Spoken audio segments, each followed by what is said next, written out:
Hello, Internet. It is I, Malik Aaron. Welcome back to my winter 2020 box office predictions. And for the third time in a row, happy Valentine's Day.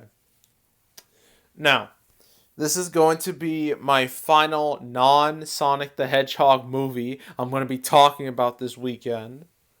And that movie, as you see on screen, is The Photograph.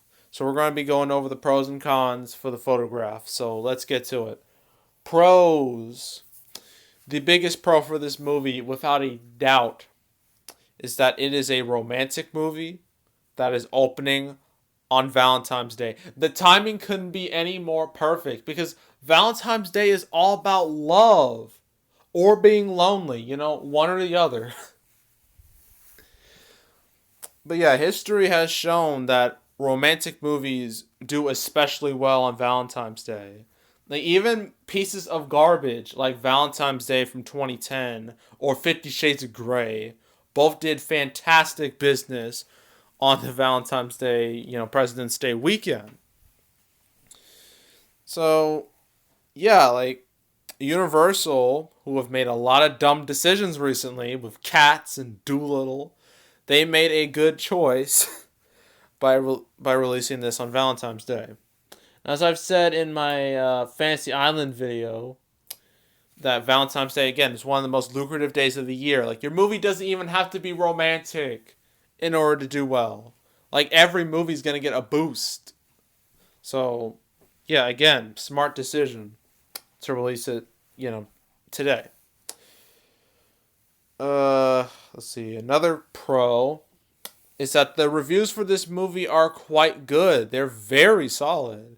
I thought this movie would be like a mediocre movie, but it's gotten like a 79 on Rotten Tomatoes, which is pretty strong. So yeah, I can see this movie having decent enough word of mouth.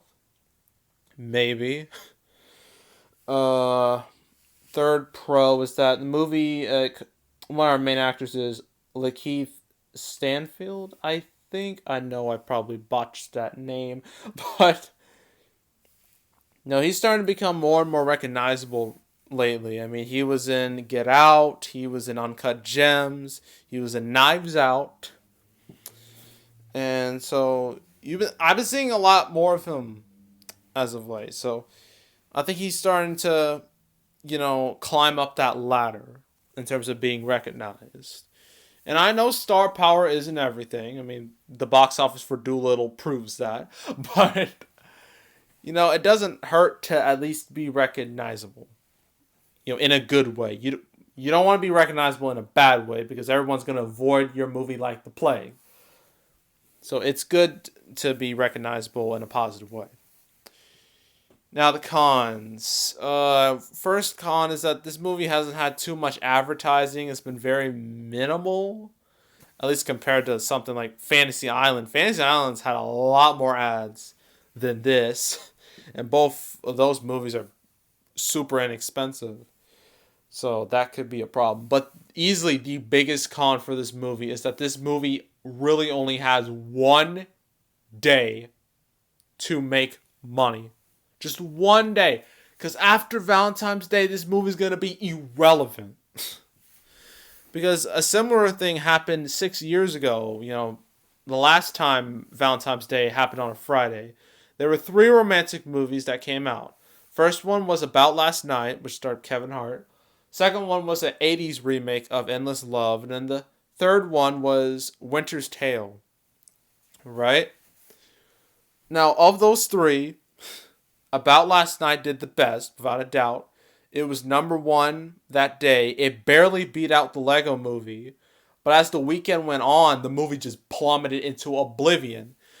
Like half of its box office came from Friday, and then it didn't even double its opening weekend at the end of its run. Like literally a quarter of About Last Night's total box office was from that Friday, which is horribly front loaded.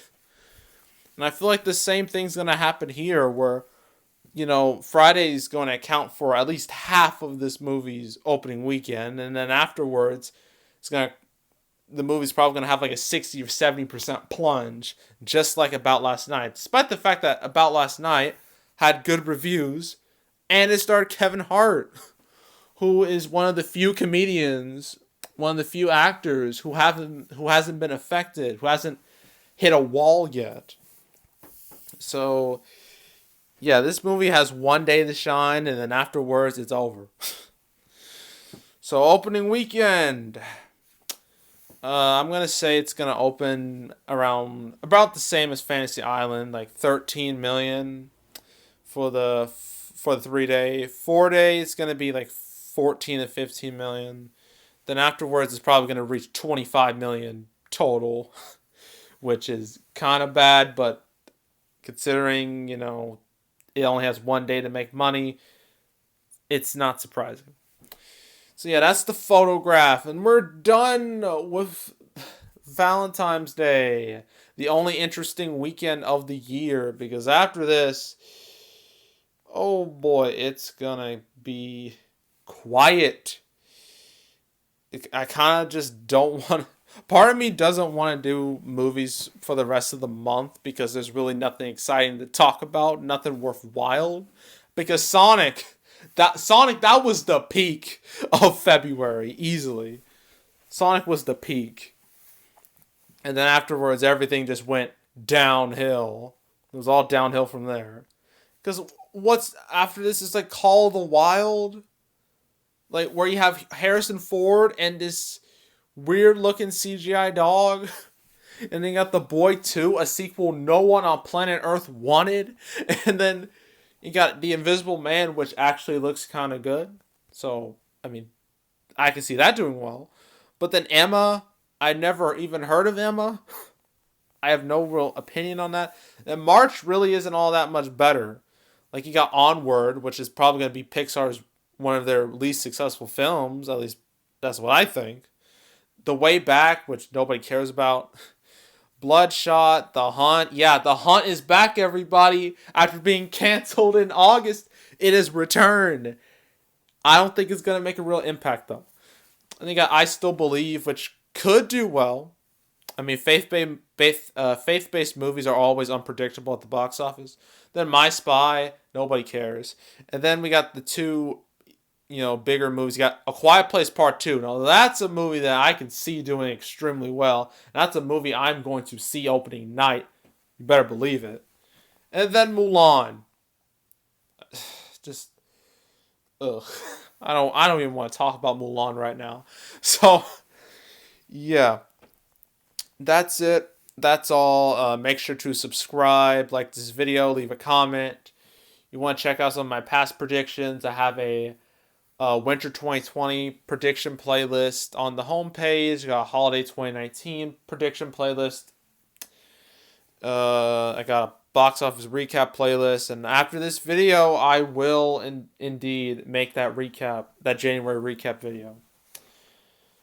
But yeah, that's it. That's all. I am out.